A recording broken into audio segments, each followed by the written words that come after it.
여러분 안녕하세요. 어느새 7주차 강의를 시작하게 됐네요. 강의를 시작하기 전에 제가 오늘 약간 코감기를 살짝 걸려가지고 강의를 갖다가 하는 동영상 촬영 내용 중에서 여러분들이 듣다 보면은 약간 훌쩍거리는 게 좀 있을 것 같습니다. 그거 죄송하지만 감기 걸려서 어쩔 수 없으니까 좀 이해해 주시기 바랍니다. 그럼 이제 시작을 해보도록 하죠. 오늘 하려고 하는 것은 일단 고개상미분 방정식인데요. 이 고개상미분 방정식 같은 경우에는 여러분들이 이전 시간에 봤었던 이계상미분 방정식이랑 거의 비슷합니다. 풀이 방법에서 뭐 별 차이가 없어가지고 전체적으로 어떤 내용이 있는지를 쭉 훑고 지나가게 될 겁니다. 무엇보다 우리가 1계상미분 방정식과 2계상미분 방정식을 비교를 해보면은 일계상미분 방정식 경우에는 여러 가지 방법을 이용을 해서 대부분의 문제를 갖다가 해결할 수 있었는데 비해 가지고 이계상미분 방정식 같은 경우에는 상수계수를 가지는 경우와 오일러 코시 이퀘션인 경우를 제외하면은 개수내림으로 푸는 방법뿐이 없었죠, 일반적으로는. 그래서 무척 제한을 많이 받습니다. 마찬가지로 고개상미분 방정식도 이계상미분 방정식과 거의 비슷한 정도 수준의 제한을 받는다라는 것을 기억을 하시기 바랍니다. 우선 우리가 오늘 다루려고 하는 거는요, 크게 세 가지입니다. 하나는 제차선형상미분 방정식 한번 풀어보고요. 개수내림을 이용을 하는 방법으로 어떻게 푸는지 예제를 하나 볼 겁니다. 그리고 마지막으로 비제차선형상미분 방정식에서의 풀이 방법이요. 미정계수법과 매개변수 변환법이 있었죠.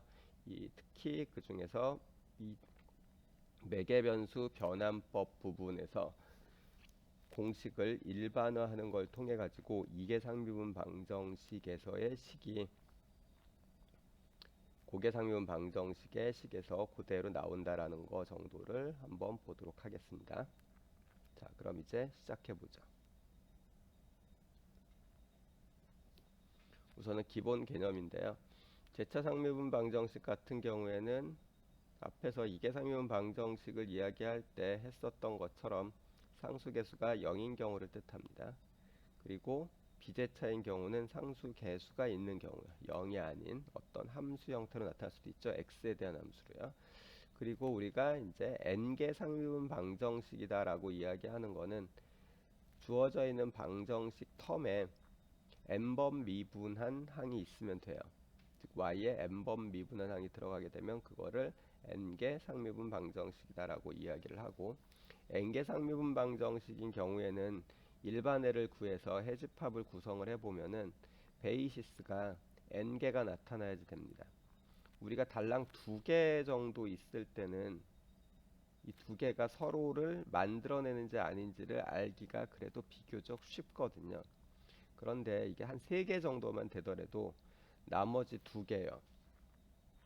그러니까 A, B, C 이렇게 나타났는데 요 2개로 요 녀석이 만들어질 수도 있고요. 아니면은 요 녀석으로 얘가 만들어질 수도 있고 뭐 이런 관계가 있잖아요. 그래서 얘네들 A, B, C 세 개가 각각 다 1차 결합에 의해서 서로를 만들어내지 못한다라는 걸 갖다가 보여야 될 필요가 있는데요.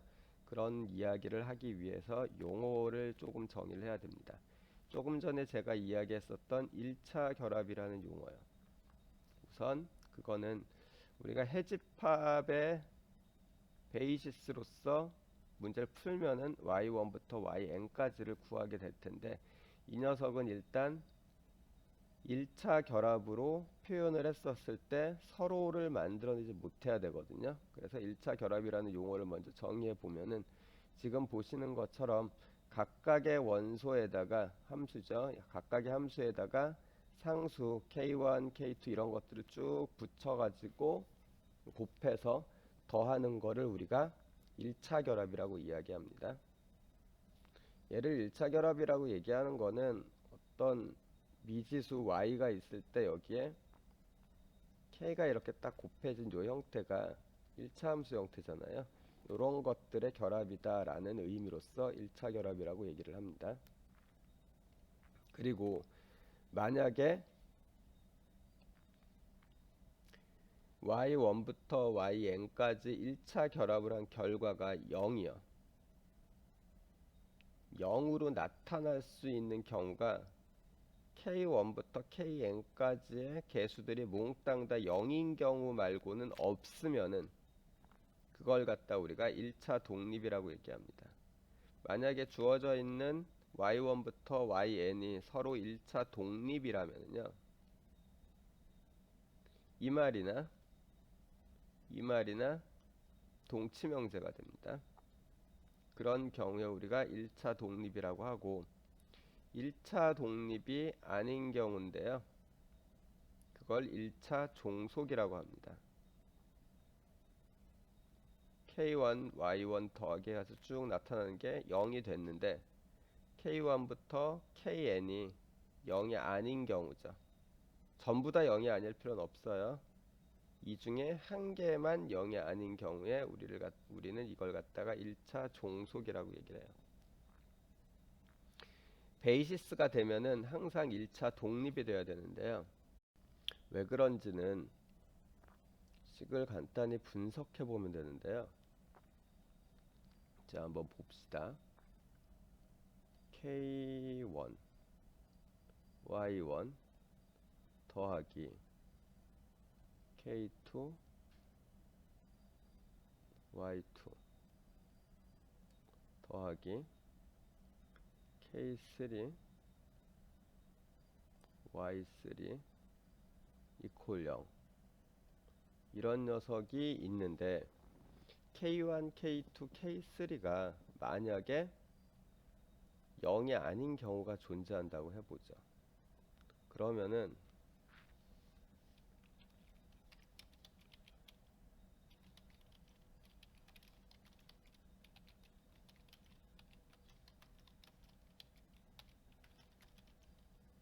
이런 식으로 넘겨서요.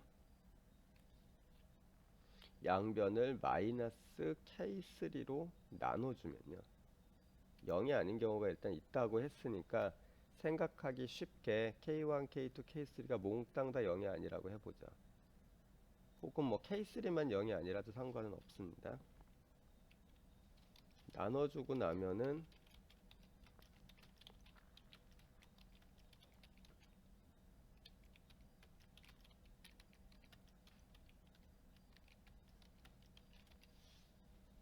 이런 식을 얻을 수 있거든요.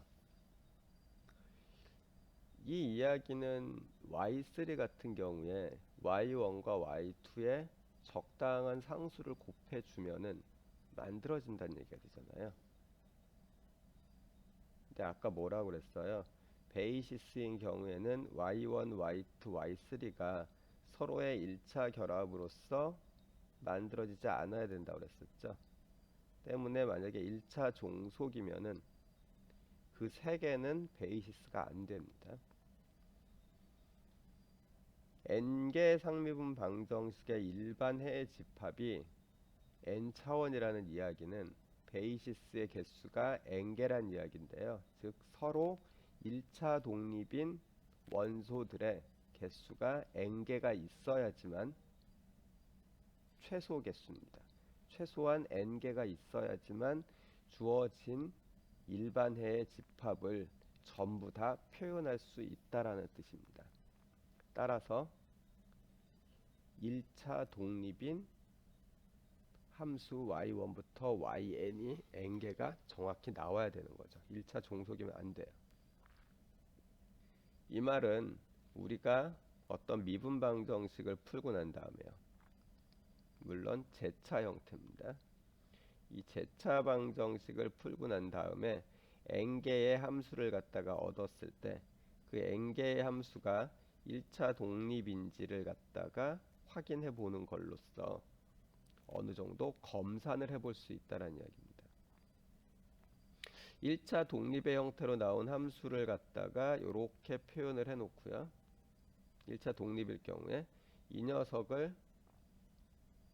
여기에다 집어넣어서 만족한다는 걸 보이면은 1차 독립으로 표현되는 함수 n개의 합이 1차 결합이 주어져 있는 제차 방정식의 해가 만약에 된다면요.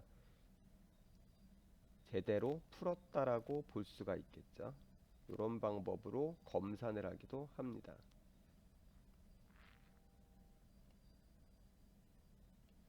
자, 그러면은 지금까지 본 거를 기준으로 해서 문제 4개를 한번 같이 풀어보죠. 우선 첫 번째 A번부터 한번 풀어보려고 그러는데요.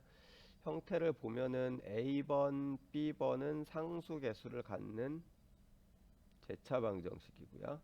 C번과 D번은 오일러 코시 이퀘이션의 형태입니다. 따라서 각각의 형태에 맞는 풀이 방법을 선택해야 되겠죠. A번 같은 경우에는 y equal exponential 람다 x를 넣어주면 될 겁니다. 그럼 특성 방정식이 이렇게 나오는데 몇 번 이야기를 했었던 것처럼 우리가 여기서 찾으려고 하는 거는 람다 값인데요. 이 람다 값이 x 값에 상관없이 성립을 해야 돼요. 그러니까 람다 값이 성립하는 게 아니라 특정한 람다 값을 집어넣으면은 x 값에 상관없이 주어져 있는 특성 방정식이 성립을 해야 되거든요. 따라서 x 값에 따라서 값이 변하는 이쪽 부분은 우리가 볼 필요가 없죠. 이 부분만 관심을 가지면 되는 겁니다. 계산을 해보면은 람다는 마이너스 2, 마이너스 1, 1, 2가 나오니까 일반에는 이렇게 나오겠네요. B번도 한번 다시 풀어볼까요?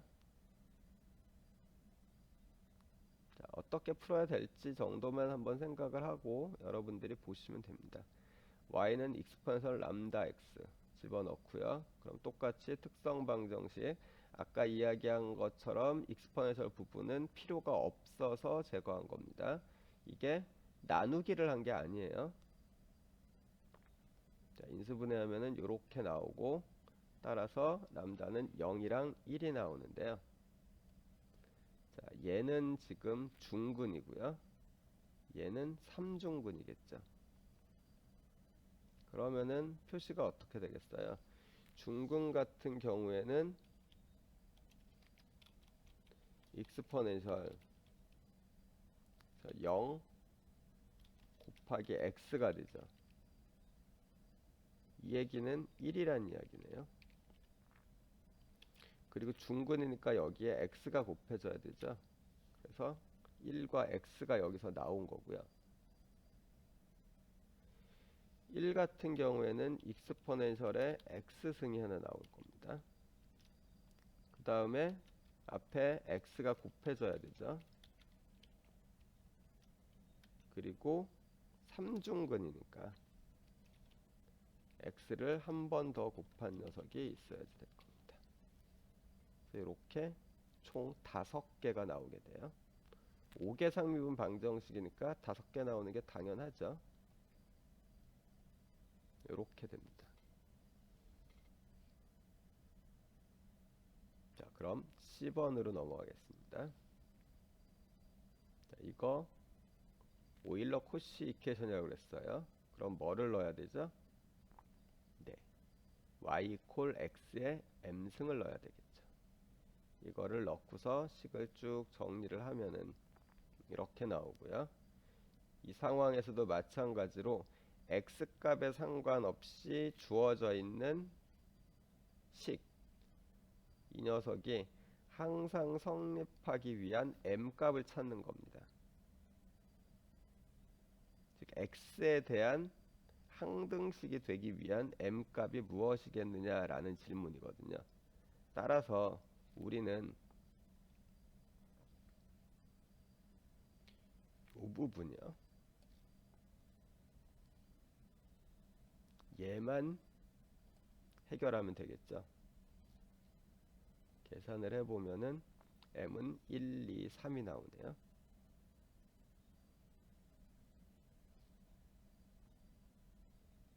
그래서 일반애가 이렇게 됩니다.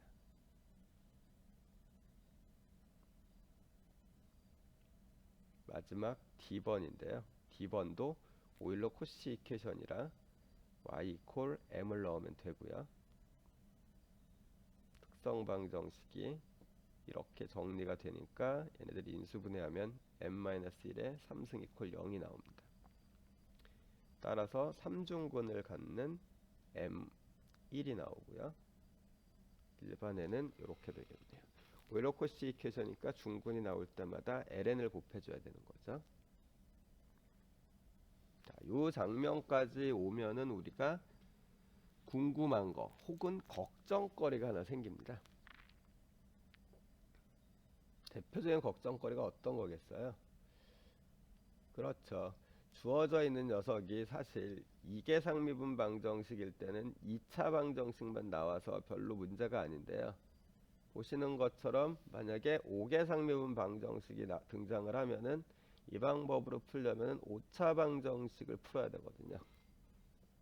뭐 7개, 7계상 미분 방정식이면 7차 방정식을 풀어야 돼요. 인수분해 해가지고 풀릴 수도 있고 안 풀릴 수도 있죠. 정확히는 우리가 못 풀 수도 있죠. 그건 어쩔 수 없습니다. 적어도 우리가 4차 방정식까지는 근해 공식을 알고 있습니다. 그런데 5차 방정식이 되면 얘기가 좀 달라져요.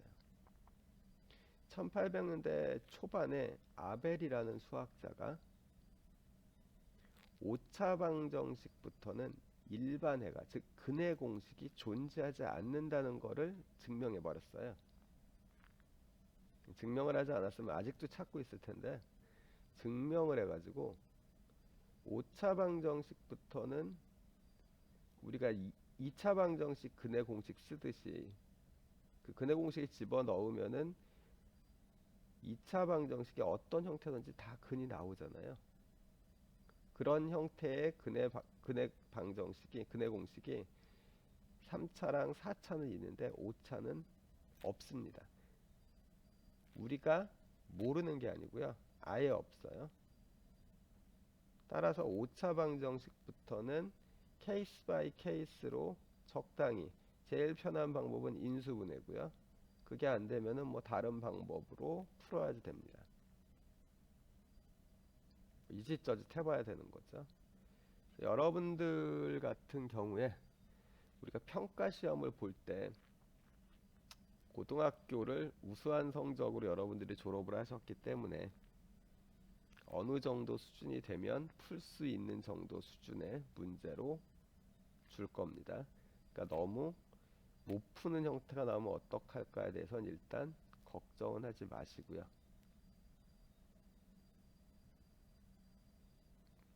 그런다 걱정거리가 없어지는 건 아니죠. 그날 내가 생각이 안 나면 못 푸는 거니까요. 하지만 어쩌겠습니까? 이게 주어진 조건입니다.